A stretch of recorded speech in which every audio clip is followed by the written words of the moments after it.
Will you lift me up if I... Hello, what's up mga patak? Magandang umaga sa inyo, mga kababayan, mga kaibigan. Meron po tayong eco-content dito na si Kuya Alfredo na namamalat po ang kanyang buong katawan sa kadahilanan daw po. Sabi ng mga manggagamot, mga albularyo, pinaglalaroan daw po siya ng duwending itim at masasamang elemento at may white lady pa mga patak. Ngayon po mga patak, talagang napakahirap po ng kalagayan ni Kuya Alfredo. Nagbabalat po ang buong katawan mula ulo hanggang paa mga patak.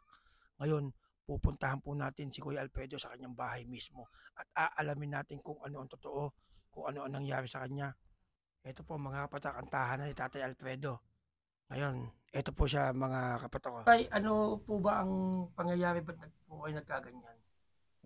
Kung ano-anong trabahong mali sa buhay. Sabi po, kayo daw nag-uuring dati. Mm.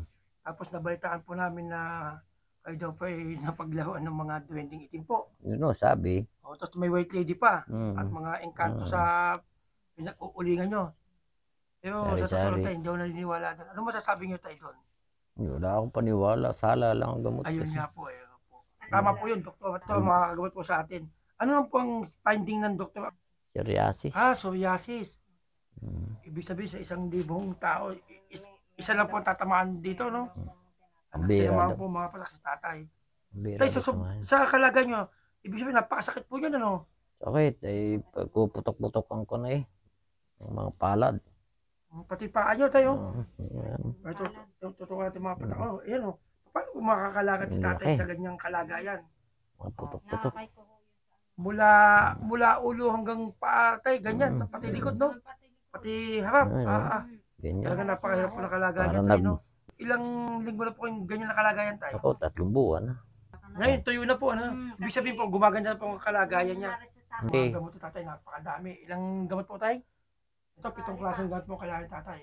Mga kapatak, sana po may makapansin sa kalagayan ni tatay.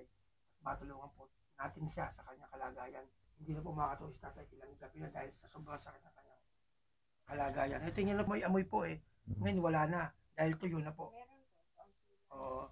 Dahil sa doktor na po sila, dalubhasa sila patingin. Kaya mas naniniwala po ako dito mga patak. At ito mga patak, tatanda natin, ang paggawa ng mabuti, hindi nagbubunga ng masama. Kung mahal mo kapwa mo, gawan mo ng mabuti. Ito tay, bibigyan sa inyo konting tulong lang to, pero pag may nakapansin na mag-sponsor sa atin, sa inyo po lahat mapupunta yon. Ako po mismo magdadal sa inyo. Meron konting tulong sa inyo. me up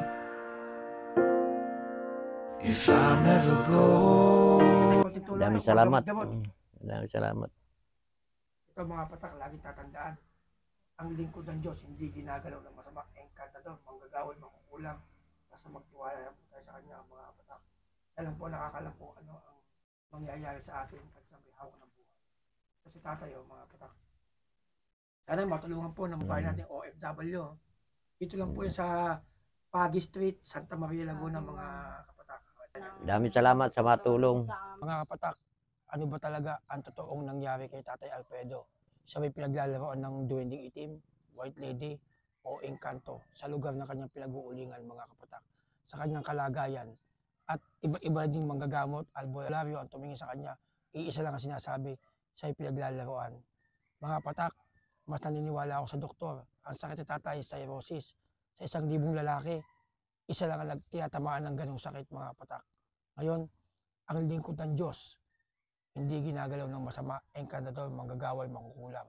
Basta maniwala lang tayo sa Kanya kung ano ang narapat para sa atin. Mga patak, mas makapangyarihan ng Diyos natin kaysa kanila. Lagi natin tatandaan, ang paggawa ng mabuti, hindi nagbubunga ng sama. Okay? Peace out. Will you lift me up if I'm ever gold?